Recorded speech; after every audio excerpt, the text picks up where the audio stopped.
Simula po tayo ng ating afternoon worship service. Ini-invite ko ang lahat na tumayo.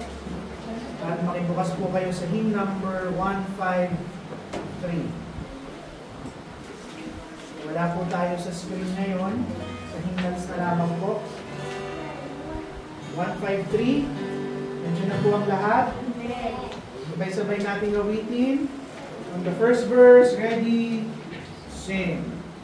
Down at the cross where my Savior died, downward for cleansing from sin I cried. There to my heart was the blood applied. Glory to His name. Glory to His name. Glory to His name. There to my heart was the blood applied. Glory to His name. I am so wondrously saved from sin. Jesus so sweetly have minds redeemed. There on the cross where He took me in. Glory to His name. Glory to His name. Glory to His name. There to my heart was the blood applied. Glory to His name. Oh, precious fountain that saves from sin, I am so glad I have entered in. There Jesus saves me and keeps me free. Glory to His name. Glory to His name. Glory to His name. There to my heart was the blood applied. Glory to His name. Come to this fountain so rich and sweet. Cast back for soul at the Savior's feet. Touch Him today and be made complete. Glory to His name. Glory to His name. Glory to His name. There to my heart was the blood applied. Glory to His name. Pwede natin siguro makakaunahan daw sa mga. Muli ang banal kami ng araw at tingnan ka magpapileo ng panambahan namin ngayong hapon, hingit niyo ang kaayusan, kapayapaan, katahimikan, hingit ang isang open na isip at puso ng bawat nakikinig. Ama, patuloy niyo gawing fountain ng truth, ng mga prinsipyo niyo at katotohanan ng anong pulpito, tago niyo sa ilalim ng inyong kapangyarihan ang aming mga tagapagsalita. Muli, Ama, hihingi kami ng tawad at patuloy na pagtutuloy sa lahat ng aming kamalian. Ito ang sa panalangin namin sa itanginang pangalan, araw-araw sa pangalan ng aming Panginoon sa Kristo. Amen. Ako po na po ang lahat. Isang awit na po siguro. 166.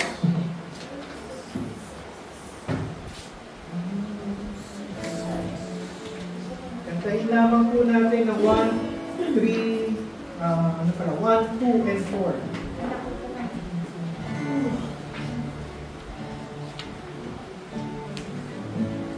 Tatlong verse lang po, 1, 2, and 4.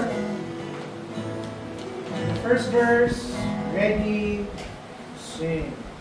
Oh Lord my God, when I in awesome wonder consider all the works thy hands have made, I see the stars, I hear the rolling thunder, thy far throughout the universe display. Then sings my soul, my Savior God, to thee. How great thou art, how great thou art. Then sings my soul, my Savior God, to thee. How great thou art, how great thou art. When through the woods and forest glades I wander and hear the birds sing sweetly in the trees. When I look down from lofty mountain grandeur and hear the brook and feel the gentle breeze, then sings my soul, my Savior God, to thee. How great thou art, how great thou art. Then sings my soul, my Savior God, to thee. How great thou art, how great thou Last art. verse. When I shall come with shout of acclamation and take me home, what joy shall fill my heart. Then I shall bow in humble adoration and there proclaim, my God, how great thou art. Then sings my soul, my Savior God, to thee. How great thou art, how great thou art. Then sings my soul, my Savior God, to thee. How great thou art, how great thou art. Ang galing. Ito, announcements po bago tayo mag-share ng ating blessings ngayong hapon. Ulitin po natin, prayer meeting natin kada Tuesday, 6:30 p.m. Every Saturday naman po, Bible study natin. Tuwing Sabado dito sa lugar ng Corville. Balik po muna natin sa status quo na dito po muna ulit tayo sa church magpa-Bible study. Until such time po na makahanap talaga tayo ng ibang bahay. Pero within Corville lang din po. Extension classes natin, post po muna hanggang end ng October. Kahapon po, nandun kami sa clubhouse. Nakita po namin na hindi po talaga pwede, hindi po conducive para sa pagtuturo sa mga bata kahit kung resto po sila sa may pool. Nahirapan pa rin po kasi maingay po talaga. Ayun po, announcement. Kanina nag-celebrate tayo ng birthday nila Franco, ni Candy, at anniversary nila Lola Ma. Wow. May nakalimutan pa tayong announcement. Kung wala po, kita-kits po tayo ulit ng Tuesday, 6:30 p.m. dito sa church. Sino po ang gusto mag-share ng blessing? Pag hindi po nag-share, mag-recite ng verse. Aslo, nakagad sila ng blessing. Sige po. Sobrang pasasalamat lang ako sa ating Panginoon. Kasi last week and sa mga nakarang araw, nagkaroon ako undergo ako ng mga laboratory test At praise God and thank you Lord na okay yung mga laboratory ko, negative yung mga ibang exam, mga ibang test. Tapos yung blood sugar ko is negative naman. Salamat po sa Diyos. Pinobay din ng Panginoon yung mga bayad namin sa laboratory exam. Salamat sa Panginoon. Yun lang, yung aking hernia na God willing, kung ma-operahan ng Panginoon, salamat pa rin sa Lord. Sila ang bahala sa mga provision na pwede ng Panginoon sa akin. At sabi kasi ng doktor, hindi na raw na ma-operahan kasi yung daw bituka ko, tumigat na daw sa balat. Tapos ano daw siya, malaki na daw talaga, as in talagang malaki na, kaya dapat siya ma-operahan. Hindi naman siguro emergency, pero sabi ng doktor, dapat lang talaga. Nagtanong ako sa doktor, sabi ko, Dok, may pag-asa pa ba? Sabi niya, oo naman, may pag-asa pa. Kasi sabi niya kasi malaki na daw, at saka daw bituka na sa balat. Kaya hindi daw na ng assistant na surgeon, kasi nga, iiwasan daw na maano yung bituka ko, mahiwa. Kasi paghiwa ng balat, dahil nakatikit na nga yung bituka, iiwasan mahiwa at saka magkamukas, magkutasan yung aking bituka. Kaya, hindi naman ako mag-worry kasi may Panginoon naman tayo na hindi nagpapabila. Ayun, salamat lang sa Lord. At salamat din sa panibagong taon na dinadagda sa buhay ni Franco. Panibagong taon ng pagkakuderte. Ayun, salamat sa Diyos. At sa kagalingan din ng kanilang mga karamdaman. At salamat sa Panginoon sa mga kapatid natin na patuloy na naglilingkod sa Kanya. Patuloy na sumusuporta. Salamat talaga. Ayun. Ayun lang. Sundan ka na, Pastor. Ayaw mag-broad the person. Then, una-una akong pinapapasalamat sa Panginoon is yung pagbabalik ko ni Ate Mika na hindi na sayang yung prayer natin since day one. Na tagal na natin pinag-prayer pala. Tagal na pala umakaten. So, ayun nga po, nagpapasalamat ako ng lubos sa Panginoon na siguro. Binalik ng Panginoon ng kanyang tuka na kung saan talaga siya nila. And nagpapasalamat ko rin po sa Panginoon yung sa mga bata, sa mga attendees, sina Nanay Vilma, sina Guido, kay Kisha. Though merong ano ngayon sa mga bata, pero alam kong maliit na bagay lang yan sa Panginoon kumpara sa mga na-experience pa naman. So, ayun, isa rin sa pinagpapasalamat ko rin sa Panginoon. Alam ko naman na ano niyo po yung sa about nga po dun sa pageant. Kumbaga, tanggap ko naman po yung share mo na.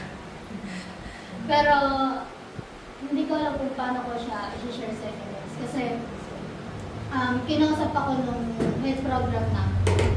Then, she asked me kung ano daw plan namin ng ambassador. Kung itutuloy ko daw po ba yung sinagot ko during that night na Q&A. Sabi ko, ano po, kung okay lang po ba ma'am kung itutuloy. So, pag-uusapan pa po namin yung pinaka-detail. Kasi, ang nangyayari po, magkakaroon po talaga ng Bible study sa campus. And, yan ang pag-uusapan namin kung ano po magiging target. So, great privilege din po siya kasi po,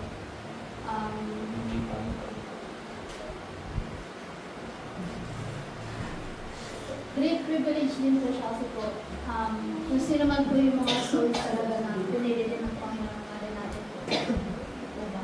And isa rin po sa pinagpapasalamat ko rin po sa Panginoon is yung mga blessings din na natatanggap. Especially yung health ko po, na syempre paguran po kasi ng since starting po ng pageant, wala pa po talaga ako snap pa na. Kaya, glory to God kasi hindi po nilot na nagkasakay. Nakasikaso ko pa rin po yung mga kapatid ko. And sa pagbiyahe rin po, thank God naman po na malayo naman po sa di inaasahan. And pinapapasalamat ko rin po is yung safety ng mga magulang namin, mga kapatid ko, mga tatay nila, tatay ko, then nanay namin. So, yun po, sobrang salamat sa mga kapatid. Sino pa po kung gustong mag-share? Bless you, Lord. 34 years, nagpapasalamat ko sa Panginoon. Binigyan ako ng pagtitis sa 34 years. Hindi naman. Wala pa, sa 26 pa talaga ang 34 years. Oo, yan. May chance pa. Ba't ang tayo niya, pare? Kaya na naman, ang buhay may asawa, ay ganyan lang naman talaga. Ups and downs yan, away pati. Hindi laging bed of roses, pero still, kinikip ng Lord yung aming magsasama. Lalo na, medyo pareho na kami umiilan, pareho na rin kami makulit. Pareho na rin maiksi ang pasensya, pareho na rin maraming nararamdaman. Kaya, struggle pa rin kami. Kaya, pasalamat sa Panginoon, kinikip pa rin yung aming pagsasama. Pag umiiling ka, Lola Joy. Although may Ayaw ni Lola Joy. although may kapitbahay ko laging nagtiting siya. Hindi, wala. Binibiro ko lang. Papasalamat ako. For more than 30 years, kinikip ng Lord ang aming family. Na buo pa rin kami. Come hell and high waters, kinikip ng Lord ang aming pamilya. Lahat ng needs namin well provided for the Panginoon. Sino pa po? Lori? Next ano. Wala sa next week.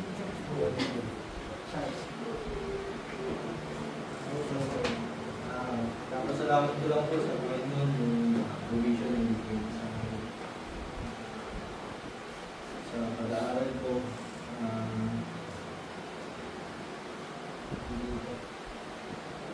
Ang daming ang daming areas sa pinag-aaralan ko na talimos ko sa pinag-aaral natin dito. Pero salamat sa Panginoon naulawa ko yung tinuturo sa akin hindi ko dapat i-absorb yung ibago pa rin yung doktrina na hindi ko na salamat po sa Panginoon. Sa pamamagitan, sa parami na mas gusto ko naman may pinag-aaralan ko din Pastor na may mali doon, kaya mas naiintindihan ko sa atin. Ayun, salamat sa Panginoon na pagkabay sa pag-aaral.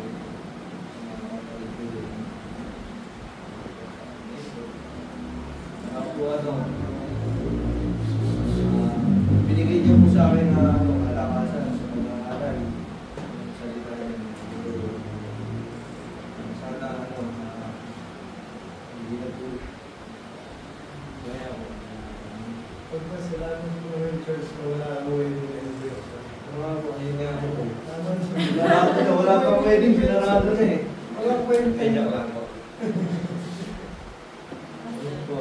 Ako na po, praise the Lord po kasi po binigyan niya kami ng kalakasan. Kasi po, halos lahat po dun sa sa po, lahat po talaga sila. Yung dalawang bata po na kapitbahay namin may pneumonia. Kami lang po talaga pupunta ang bahay lang po namin pneumonia. Kaya praise the Lord po. Kaso pa nga yun natin, sunod-sunod talaga. Sila po lahat po kasi lahat na... Magkakatabi sila? Hindi, isang direction gano'n. Lahat sila... Pati sila, ano po, sila Agape, sila Bisaya. Lahat po sila. Puro bata? Mga bata matanda. Tapos kami lang Gusto ngayon talaga. Kasi yung bahay namin, sabi nga po ng mga kapitbahay na nilaktawan kayo Baka nagpahit din sila. Pahit ng dugo. Yun po, kaya praise the Lord po. Hindi po kami nagkaroon ng sakit. Lalo na po yung mga bata kasi may hirap at ang mga bata po nagkaroon. Okay, sino pa po? Wala na? Habol? Kung wala na po, tawagin po natin ang ating tagapag magsalita sa umaga ito. Tuwanin po natin si Brother Charles Ingrid. Hapon. Parang tuloy ako kasi.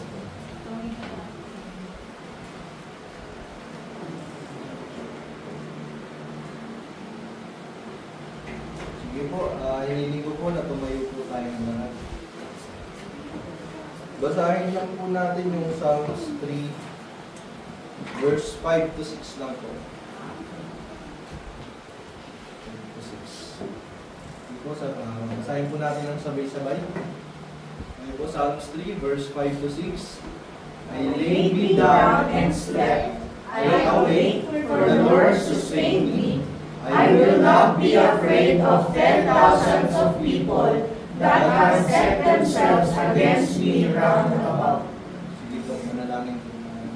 Panginoon, maraming salamat po sa opportunity na ito. Sa amin, hindi po namin sambahin. Salamat din po sa text na nagpingin sa amin, sa inyong salita na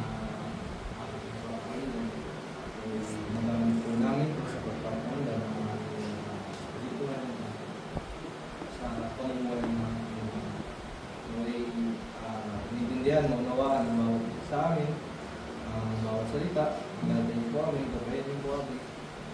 Kaya po ang aming hiling sa panang ng mga Kristo. Hindi po nga, ako po lang po.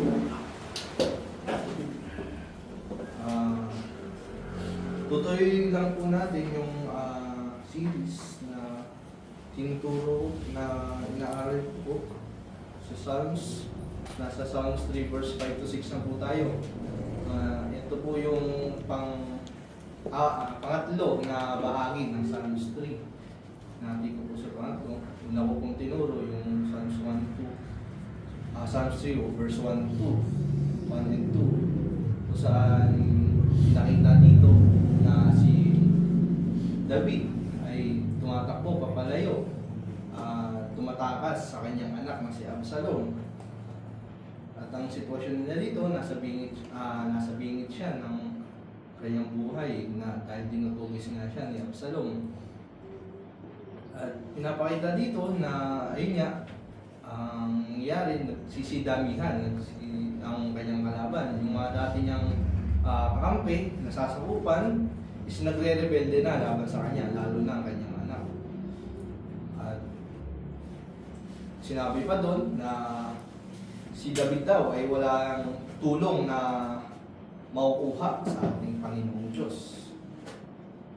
At yung pangalawa naman, yung last week, tama po ba? Yung last Sunday of month, nung nakarang buwan, yung verse 3 to 4, kung saan pinakita nga dun yung walang pangamba si David dahil nga kinikilala niyang Panginoon na kanyang panangga, kanyang shield, kanyang glory, ang kanyang lakas. At doon, pinakita rin ni David na sa bawat problema na dumadating sa buhay ng isang mananampalataya is hindi solusyonan agad yung mga problema na dumadating sa kanila, kundi ilapit muna ito sa Panginoon at sabihin ko anong nangyayari sa buhay ng isang mananampalataya. Papatuloy natin yung pag-aaral po sa verse 5 to 6. Sa pinapakita dito, yung pagpapahinga ni David sa oras ng pagtakas niya kay Absalom. At pinapakita rin dito na ang katatagan ng kanyang loob, kanyang puso. At hayaan niyo pong himay-himay po natin yung verses na to. Sabi po dito, I laid me down and slept. Pinapakita dito ang pagtulog ni David ay sa gitna ng panganib ay nagpapakita ng isang di matitinag na tiwala sa ating Panginoong Diyos. Sa panahon na siya ay tumatakas mula sa kanyang anak si Absalom, ramdam ni David na sa paligid niya ay puno ng panganib. At ganun pa man is siya ay nakatulog ng payapa, nakapagpahinga ng payapa sa oras na to. Pagtulog na ito o pamamahinga na to ni David,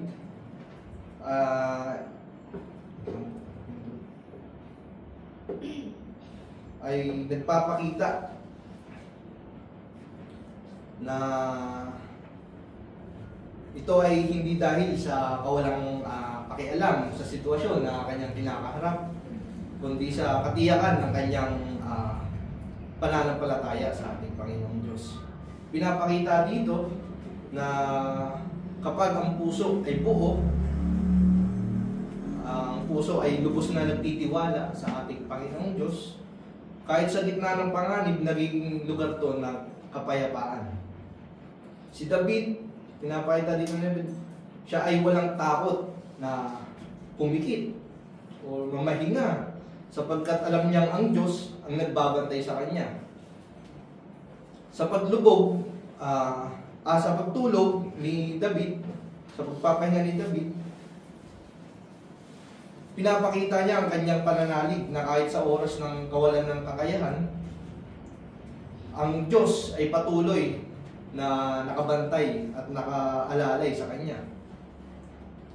Kahit ang kanyang pagtulog ay hindi simpleng pisikal na pahinga, kundi isang espiritual na pagpapahayag ng pagtitiwala ng kabutihan ng Panginoong Diyos. At sa atin, mga mananampalataya, sa atin, ang pagtulog ni David ay paalala sa atin na ang tunay na kapahingaan ay bunga ng pagtitiwala sa ating Panginoong Diyos. Amen. Sa panahon ngayon, sa panahon natin ngayon, marami sa atin ang hirap na mamahinga dahil sa mga alalahanin at takot na kinabukasan. Ngunit pinapakita dito ang pagtitiwala at pananampalataya ay nagtuturo sa atin na isuko ang lahat ng ito sa kamay ng ating Panginoong Diyos. Amen. Kapag natutunan natin magtiwala, makakamit natin ang kapayapaan kahit sa gitna ng ating mga problema. Bago matulog, bago tayo mamahinga sa araw-araw, dapat tayong manalangin. Ipanalangin natin, ipaubaya natin ang lahat ng pasanin natin at alalahanin sa ating Panginoong Diyos. Kapag tayo ay nagpapahinga nang may tiwala sa ating Panginoong Diyos, pinatutunayan natin na naniniwala tayo na ang Panginoong Diyos lamang ay sapat na upang mag-ingat sa atin. Kahit ang bawat gabi ay pagkakataon upang ipakita ang ating pananampalataya. Hindi sa pamamagitan ng mga salita, kundi sa pamamagitan ng mapayapang pahinga sa piling ng ating Panginoong Kristo.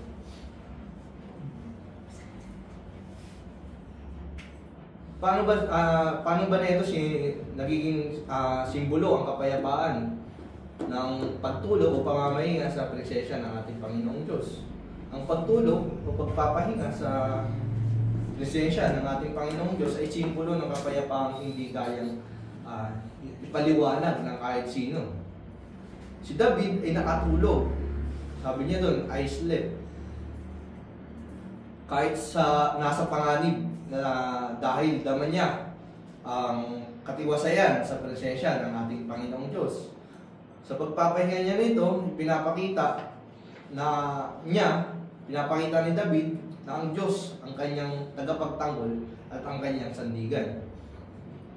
Kapag ang isang tao ay natutulog ng walang takot o namamahinga ng walang takot, ito ay tanda ng kanyang pananalig na may Diyos na nagbabantay sa kanya, sa kanyang pagpapahinga, sa kanyang kapahingahan. Ang kapayapaan na ito ay hindi mula sa kawalan ng problema, kundi mula sa pagkakaroon ng Panginoong Diyos na masasandalan. Kahit ang pagtulog sa oras ng mga suliranin o mga problema na dumadaan sa atin ay naging spiritual na larawan ng isang pusong nakapahinga sa ating Panginoong Diyos. Isang pusong payapa, sapagkat alam nitong walang mangyayaring hindi pinapahintulutan ng ating Panginoong Diyos. At sa atin, kung tayo ay nasa presensya ng ating Panginoong Diyos, kahit ang kaguluhan sa paligid ay hindi kayang sirain ang ating kapayapaan. Maraming tao ang naghahanap ng katahimikan sa mga bagay ng sa mga mundong bagay. Alam natin yun, pwedeng pera, pwedeng bisyo, kung ano-ano man na sa mundo natin makukuha. Ngunit ang tunay na kapayapaan ay matatagpuan lamang sa ating Panginoong Diyos. Sa tuwing tayo magpapatuloy sa pananalig at panalangin, mararanasan natin ang kapayapaan na galing sa ating Panginoong Kristo na nagbabantay sa ating mga puso. Kapag ang gabi ay dumarating, huwag natin hayaang pangunahan tayo ng takot, ng pangamba, na sa halip, ituon natin ang ating mga isipan sa kanyang mga pangako, sa pangako ng ating Panginoong Kristo.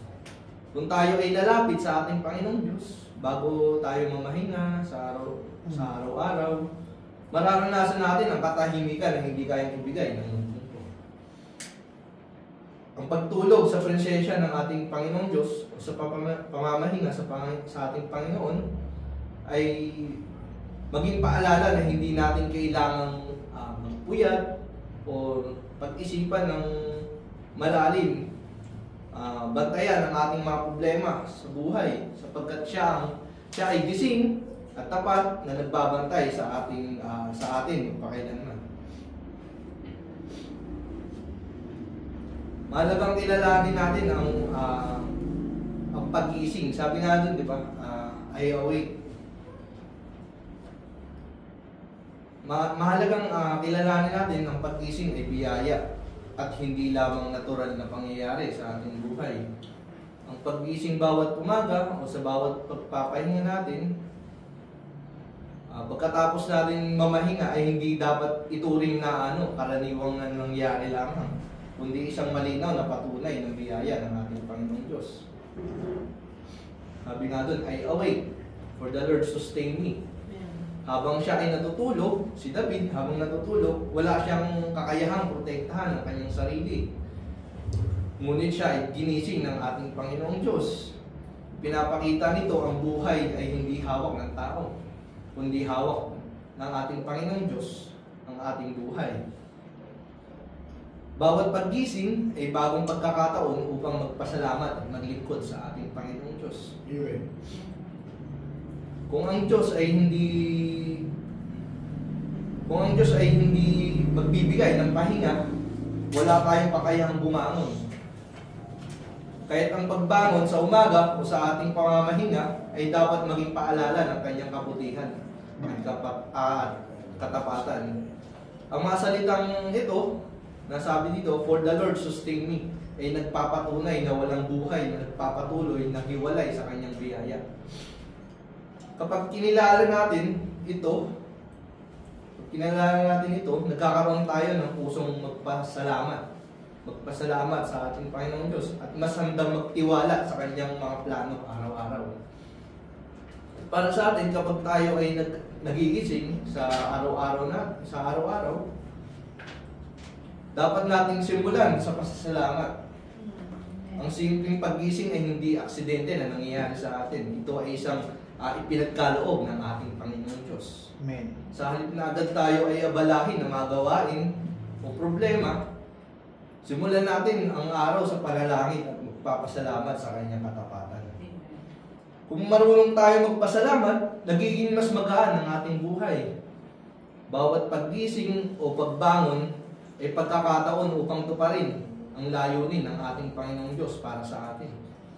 Huwag natin aksayin ito sa mga bagay na walang kabuluhan. Katulad ni David, dapat nating sabihin araw-araw na yung katalan to, yung I awake, for the Lord sustain me.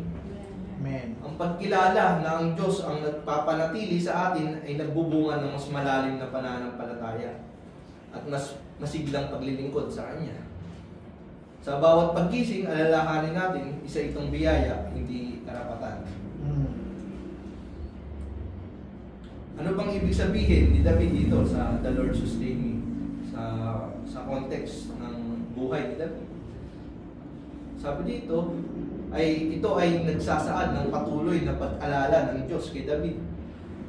Sa panahon ng pagtakas mula sa mga kaaway, si David ay mahina at walang sapat na proteksyon,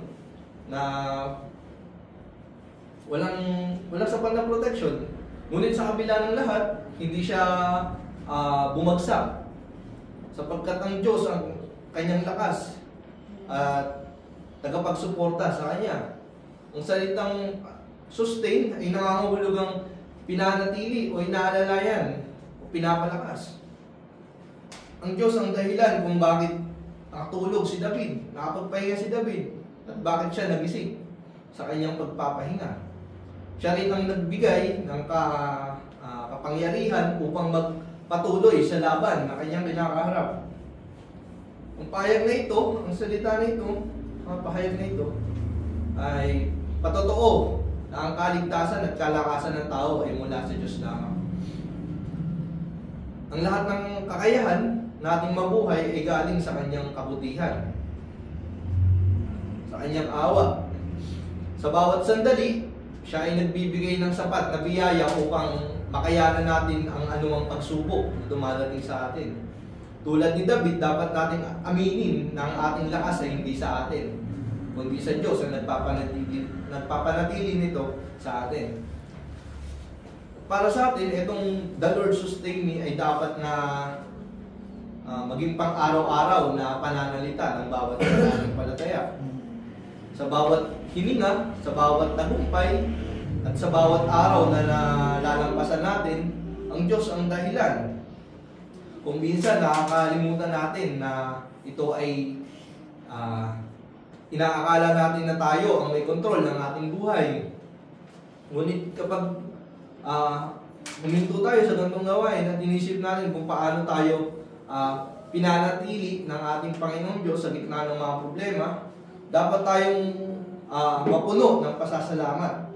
Kapag tayo mahina, siya ang nagpapalakas sa atin. Kapag tayo pagod, siya ang nagbibigay ng kapahingahan sa atin.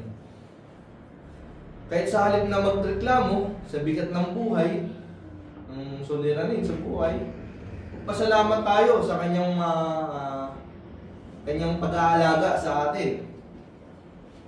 Ang Diyos na panatili kay David ay siya rin nagpapanatili sa atin ngayon. At sa bawat araw na tayo ay buhay, tandaan natin na ito ay hindi dahil sa atin, kundi dahil sa ating Panginoon Diyos. Amen. Paano natin may isasabuhay yung gantong uri ng kapahingahan sa gitna ng ating mga pagsubok, suliranin sa buhay?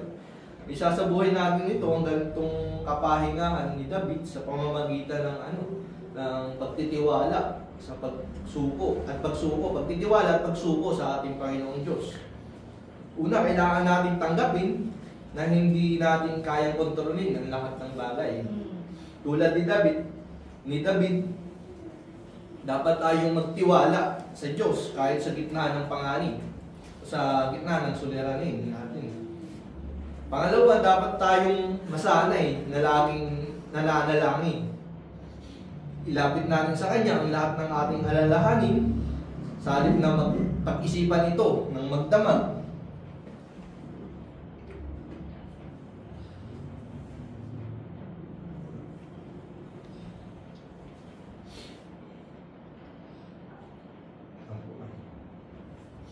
At pangatlo, dapat nating alalahanin ang Kanyang mga gawa sa nakaraan. Amen. Kung siya ay naging tapat noon kay David, siya ay mananatiling tapat sa atin ngayon. Pangapat, dapat tayong magpahinga. Hindi dahil sa tapos na ang ating problema, kundi dahil alam natin kumikilos ang Diyos kahit hindi natin ito nakikita. Ang ganitong kapahingahan ay bunga ng pananampalatayang buhay at matatag. At sa atin, mga mananampalataya, sa bawat pagsubok na dumadaan sa atin, tandaan natin na hindi tayo nag-iisa. Tulad ni David, maaari tayong magpahinga sa gitna ng kaguluhan kung alam natin hawak tayo ng ating Panginoong Diyos. Kapag may problema, huwag natin hayaang ubusin tayo ng takot. Sa halip, magtiwala tayo na ang Diyos ay kumikilos kahit sa katahimikan. Ang pagtugon dito ng may kapahingaan ay hindi kawalan ng pananagutan sa nangyayari, kundi tanda ng pananampalataya natin sa ating Panginoong Diyos. Kaya sa bawat gabi, bawat araw na tayo yung mga mahinga, lalakanin natin na may Diyos na gising at nagbabantay sa atin. Kung siya ay tapat kay David, ganun din siya sa atin ngayon. Ang kapahingaan sa gitna ng pagsubok ay patotoo na ang ating puso ay nananampalataya sa Diyos na tapat at hindi nagkukulang kailan. Magpatuloy po tayo sa verse 6. Sabi po doon, I will not be afraid of 10,000 people. Ano ang nagbibigay kay David ng tapang sa kabila ng napakaraming kalaban? Sabi, 10,000. Kung di ako nagkakamali, nung tinuro to ni Pastor, ilan lang sila, Pastor, nung tumakas sila. At ang dami talagang tumutugis kay David. Kung iisipin nyo, hindi mo ma-imagine kung paano ka mag-aalala sa sitwasyon na ganun. Sa panahon natin ngayon, kahit nga 5 lang sumugod sa atin, grabe na yung takot natin .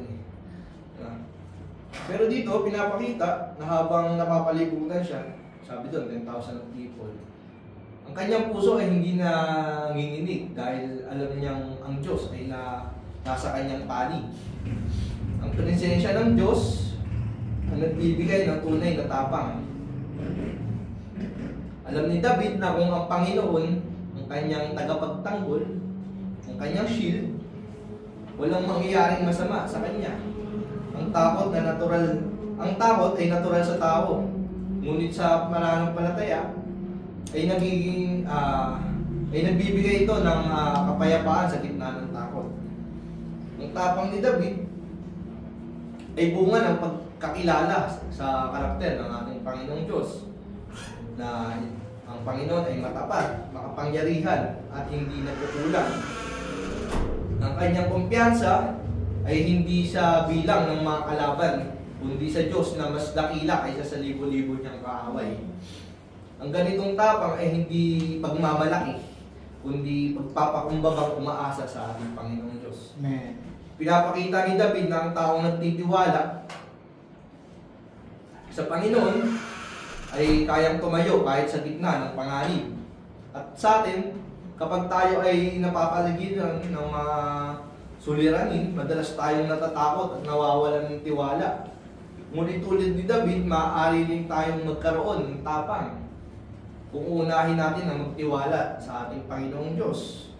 Ang lakas ng loob ay hindi pagwawalang bahala sa panganib o sa suliranin, kundi pananalig na mas makapangyarihan ng ating Panginoong Diyos. Mas dakila ito kaya sa anumang problema.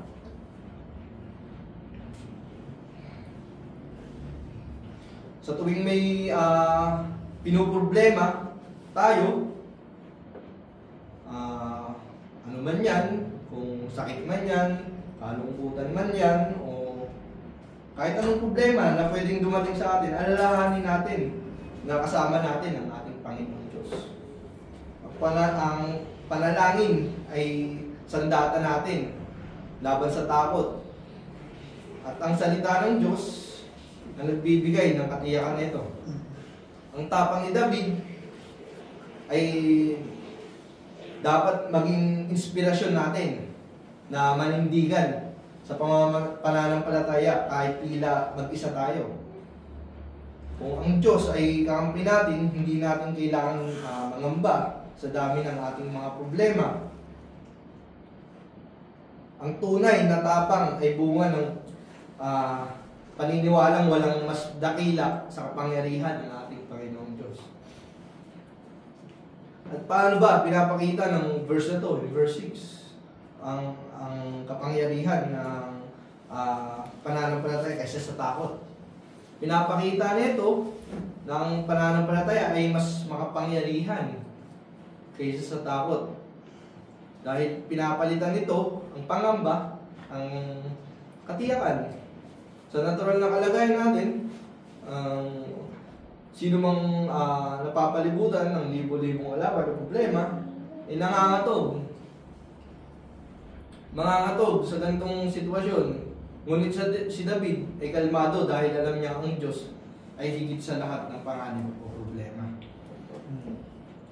Ang pananampalataya ay nagbibigay ng panloob na lakas kahit sa sitwasyon ay nakakatakot o nakakapanglumo.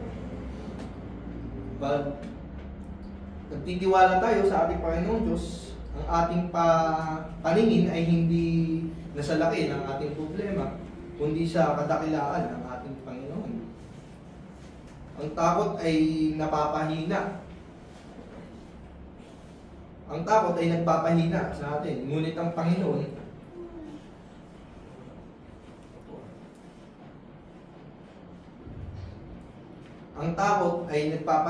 sa atin. Ngunit ang Panginoon ang nagpapalakas naman sa atin. Sabi nga doon sa mga dating verse, sa mas naunang verse, ang Panginoon ang nagtataas ng kanyang ulo kung saan ipinapakita na ang Panginoon ang kanyang lakas. At sa pamamagitan ng pananalig, si David ay nakatagpo ng kapayapaan sa gitna ng problema o pagsubok. Ang kanyang puso ay hindi nagulo dahil sa batid niyang hawak ng Diyos ang bawat sitwasyon. At sa atin, ang ating buhay ay puno ng mga bagay na maaaring magdulot ng takot sa atin o ng problema sa atin. Ngunit ang pananampalataya ay nagsasabing hindi ako magpapaalipin sa takot sapagkat kasama ko ang ating Panginoong Diyos. Kapag piniling natin manampalataya, pinipili natin tumingin sa Diyos kaysa sa panganib. Tulad ni David, maaaring natin sabihin, I will not be afraid. Hindi dahil malakas tayo, kundi dahil ang ating Diyos, ang ating Panginoon, ay tapat sa atin. Ang pananampalataya ay dapat na aktibong tugon, hindi damdamin lamang. Kapag natutunan natin ipagkatiwala sa ating Panginoong Diyos ang ating mga problema, mararanasan natin ang tunay na kalayaan. Kahit sa bawat hamon na dumadating sa atin, piliin natin manampalataya kaysa mangamba. Bigay natin ng buong tiwala ang ating pagtitiwala sa ating Panginoong Diyos. Dahil mapalad ang taong ibibigay ang buong kanyang tiwala sa ating Panginoon sa Kristo. Saan yun? Sa verse 12 ng Psalms 2. Blessed is the man who put all his trust in Him. Yung Him doon, tinutukoy doon ang ating Panginoon sa Kristo.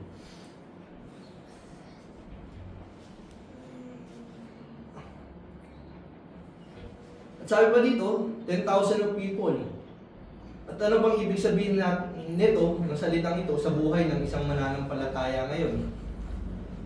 Itong 10,000 of people ay kumakatawan sa mga labis na suliranin o pagsubok na tila imposible nating malampasan. Sa panahon ni David, literal itong mga sundalong nagbalak, pumatay sa kanya, o mga dati niyang nasasakupan, dati niyang alagad.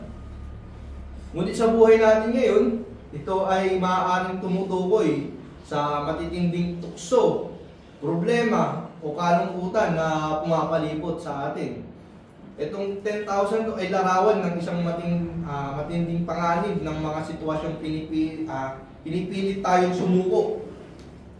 Ngunit tulad ni David, dapat nating alalahanin na kahit gaano karami ang ating mga kalaban, ang Diyos ay higit sa kanila.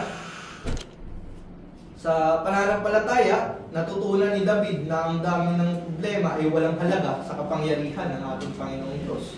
Kung paano siya ay hindi natakot sa libo-libong kaaway, ganoon din dapat tayo. Hindi dahil sa ating kakayahan, kundi sa katapatan ng ating Panginoong Diyos.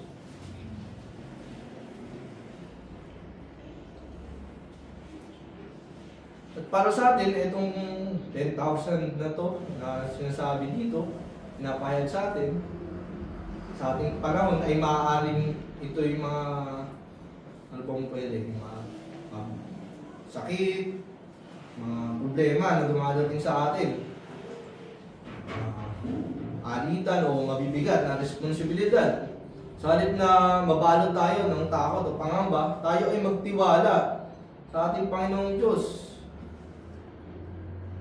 Kung si David ay hindi natakot sa libo-libo niyang kalaban, bakit tayo matatakot sa ating mga pagsubok na dumadating sa atin? Ang susi ay huwag ituon ang ating paningin sa dami ng problema, kundi sa kapangyarihan ng ating Panginoong Diyos.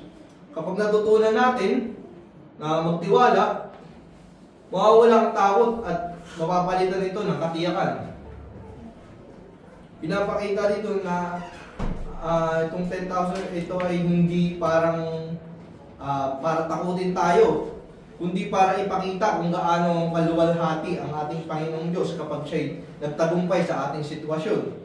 Ang pananampalataya sa ating Panginoong Diyos ay nagbibigay ng lakas upang mapagtagumpayan ang anumang laban. Pero tandaan nyo rin na ang kakayahan natin manampalataya sa Panginoon ay galing pa rin sa Kanya. Dahil walang sino man sa atin ang may kakayahang lumapit sa ating Panginoong Diyos. Walang sino man sa atin ang kakampi ang ating Panginoong Diyos. Pero sa pamamagitan ng ating Panginoong sa Kristo, nagagawa natin itong mga bagay na to, na manalig, manampalataya, lumapit sa ating Panginoong Diyos.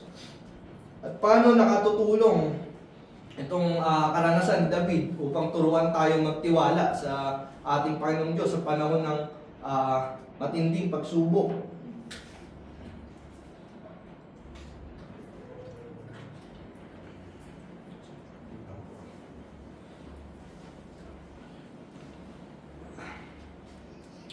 Ang karanasan ni David ay patunay na ang pagtitiwala sa ating Panginoong Diyos ay totoo at epektibo sa gitna ng mga problema o sa krisis na ating kinakaharap.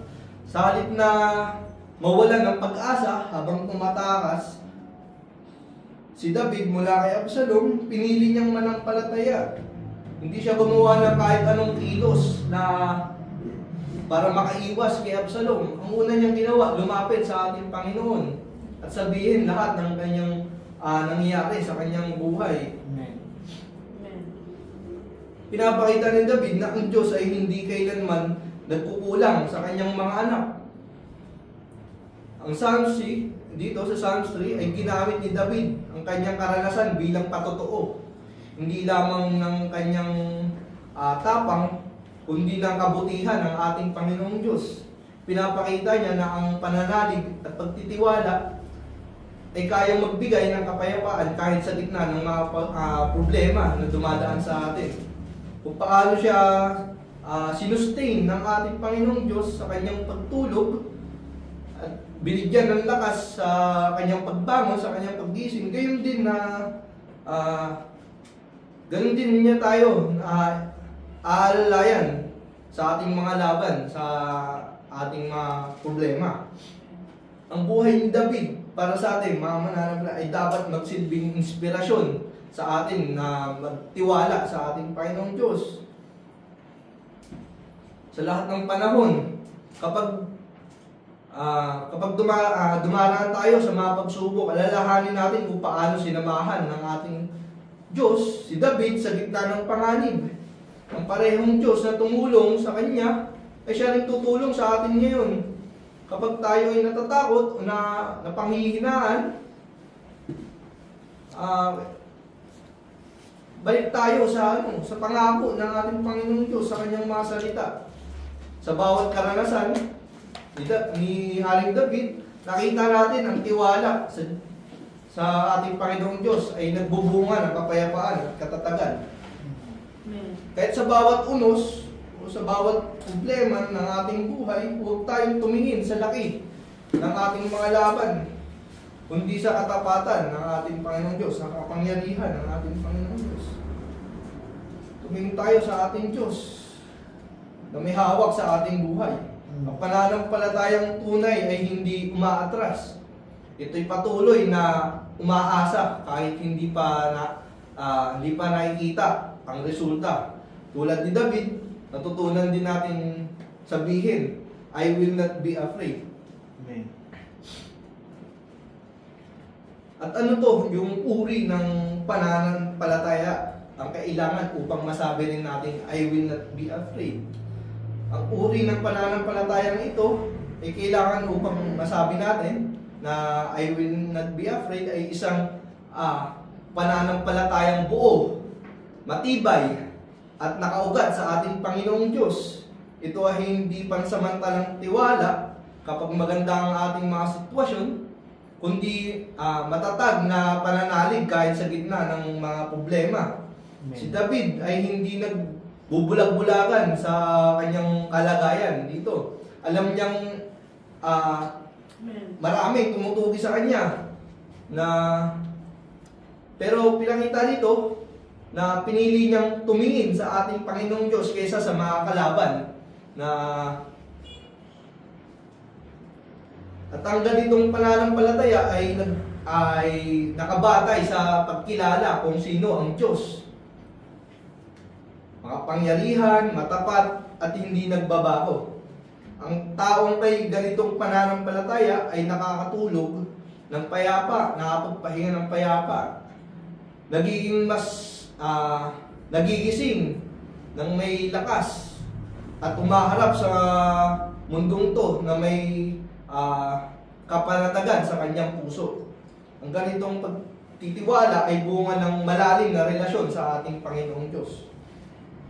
At para sa atin,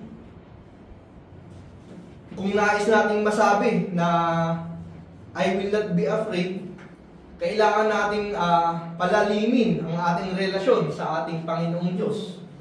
Ang pagtitiwala natin sa Panginoon ay lumalakas sa pakikinig ng kanyang mga salita, sa patuloy na panalangin at sa pagsunod sa kanyang kalooban.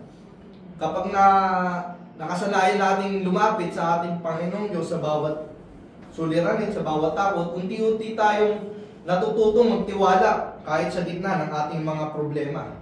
Hindi mawawala ang takot agad, hindi agad ito nawawala, ngunit matatalo ito ng pananampalataya natin.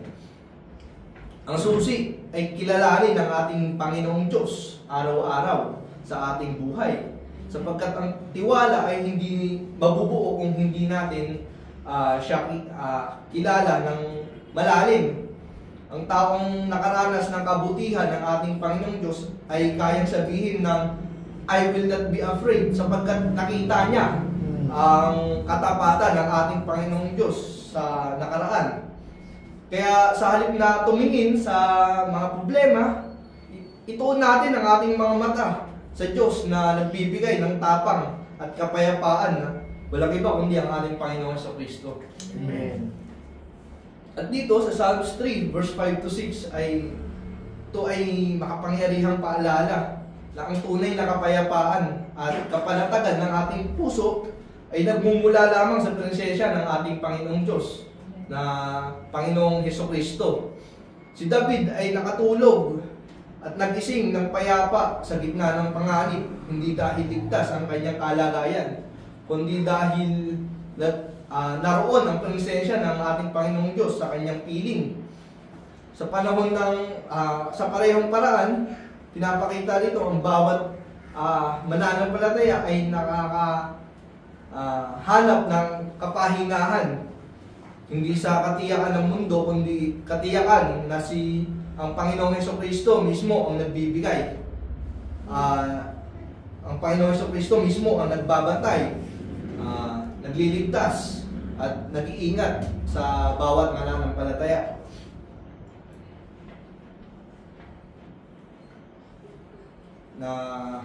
Sa bawat mananampalataya na kanyang pinili, Ang kapayapaan ay hindi resulta ng tahimik na paligid, kundi bunga ng buhay na nakasentro sa ating Panginoon Jesucristo. Upang upang mapanatili ang ganitong uri ng pananampalataya sa gitna ng sa panahon natin ngayon, sa modernong takot, pagkatalo, pagkalito, at kaguluhan, kailangan matutunan natin na tumingin hindi sa mga problema, kundi sa presensya ng ating Panginoong Jesucristo. Tulad ni David, ang tunay na kapanatagan ay nanggagaling sa pusong laging lumalapit sa ating Panginoong Diyos sa panalangin, nananatili sa kanyang salita at umaalala sa kanyang katapatan. Kapag ang ating mga mata ay nakatuon sa ating Panginoong Jesucristo, hindi tayo natitinan ng anumang mga problema. At sa presensya ng ating Panginoong Diyos, ang ating mga takot ay natutunaw at ang ating puso ay napupuno ng kapayapaan na hindi kayang ibigay ng mundong ito. Ang pagtulog ni David ay larawan ng espiritual na kapahingahan na ibinigay ng ating Panginoong Jesucristo sa lahat ng nagtitiwala sa Kanya, sa lahat ng Kanyang pinili. Ang ating Panginoong Jesucristo, tulad ng pagtulog ni David sa ilalim ng Kanyang pangangalaga, tayo rin ay nakapapahinga sa tiyak na kaligtasan dulot ng ating Panginoong Jesucristo. Dulot ng krus ng ating Panginoon. Sa pamamagitan ng kanyang kamatayan, ng ating Panginoong Jesucristo, at pagkabuhay muli, tinanggal niya ang ating takot sa kamatayan at kasalanan. Kahit ang bawat pagtulog ng mananampalataya ay nagiging larawan ng tiwala na kahit sa gitna ng panganib, ang Panginoong Jesucristo ang nagbabantay sa atin. Kapag napapalibutan tayo ng 10,000 kaaway, sabi 10,000 people na buhay, mga tukso, problema o espiritual na laban o sa mismong sariling laban natin, sa isipan natin, ang ating lakas ay nagmumula hindi sa ating sarili, kundi sa presensya ng ating Panginoong Jesucristo. Tulad ng sinabi ni David, I will not be afraid, sapagkat ang presensya ng ating Panginoong Diyos ay sapat upang alisin ang lahat ng takot sa atin. Sa bawat unos, ang Panginoong Jesucristo ang ating kalasag. Siya ang ating glory, ang ating kalakasan. Na nagbibigay ng katiyakan na walang kapangyarihan ang makakahadlang sa kanyang pag-ibig sa atin.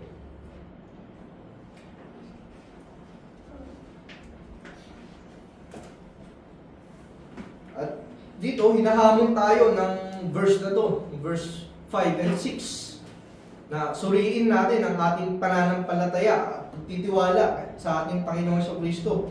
Kung ito ba ay nag-aalala o nagpapahinga sa kanyang presensya. Ang pananampalatayang nag-aalala ay nakatuon sa mga problema, ngunit ang pananampalatayang nagpapahinga ay nakatuon sa persona ng ating Panginoong Jesucristo.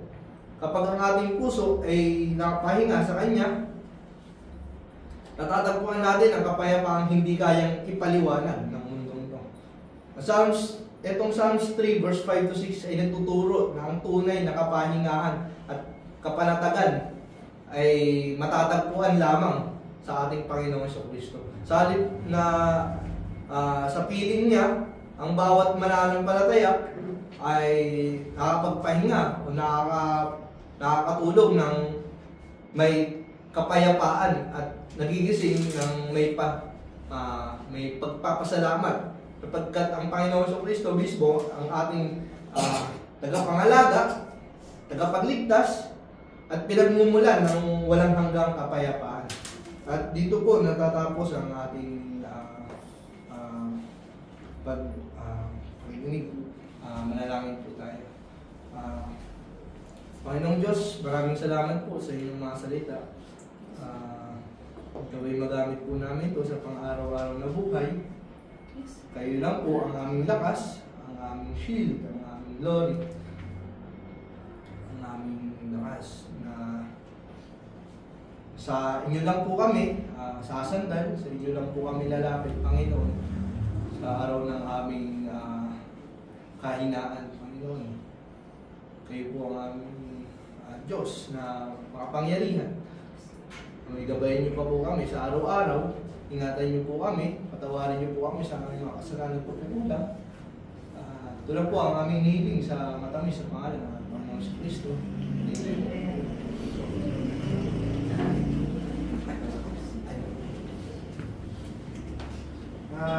Sana po ma-appreciate mo yung message ni Brother Charles.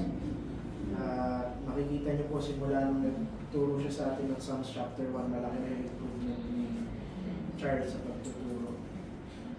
Tuwa po ako na realize ko na lahat talaga, literally lahat ng pwede mong gawin can be a form of worship. Kahit yung pagtulog mo at paggising mo, kung tama yung puso mo, it is a form of worship.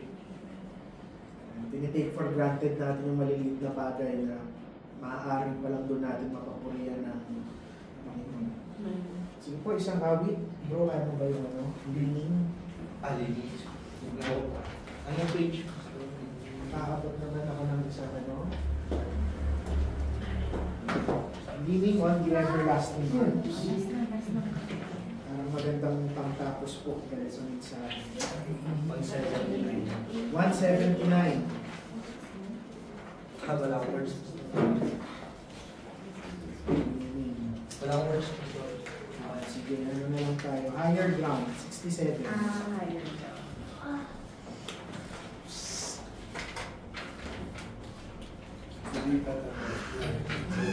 Ulitin natin.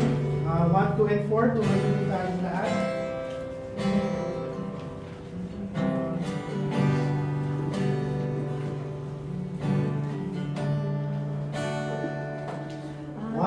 And 4. Sa first verse po, lahat tayo. Second verse, mga kalalakihan. Pang-apat na verse, mga kababaihan. At sabay-sabay tayo sa chorus. Nandiyan na po ang lahat. Simulan po natin. On the first verse, ready, sing. I pressing on the upward way, new heights I gain, lead every day, still praying that I onward bound. Lord, plant my feet on higher ground. Lord, lift me up and let me stand. Faith on heaven's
pagkakataon ng makapagsamba kahit hindi kami karapat-dapat, Panginoon.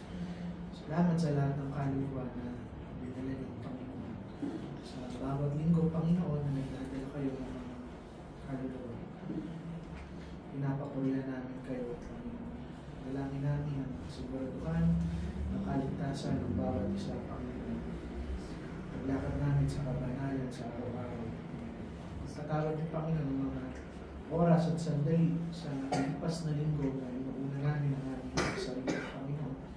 Dalangin ko na sa haharapin namin linggo, Panginoon, ng aming mga buhay. Kayo pa rin ang aming maingatan, mataas at mahayag sa aming araw-araw na pamumuhay, Panginoon. Huwag niyo hayaan matapos ang pagsamba namin sa araw na ito lang. Tulungan niyo kayo, Panginoon, sa magagampanan namin misteryo sa mga bata pagkatapos nito. Dalangin namin, Panginoon, na kayo pa rin ang magpahiram ng mga kaluluwa sa amin. Bata man o matanda, lagi namin silang iingatan, Panginoon, ayon sa iyong pangalan. Salamat, Panginoon. Nabalik namin lahat ng papuri at pasasalamat. Kailangan po ang aming dalangin sa matamis sa pangalan namin, Panginoon sa Kristo. Amen. Salamat po, mga kapatid. Maraming sila ni siya. Kaya mo pa ba? Kaya ako magturo. Ready na naman ako, Pastor. Ready naman tayo. Okay.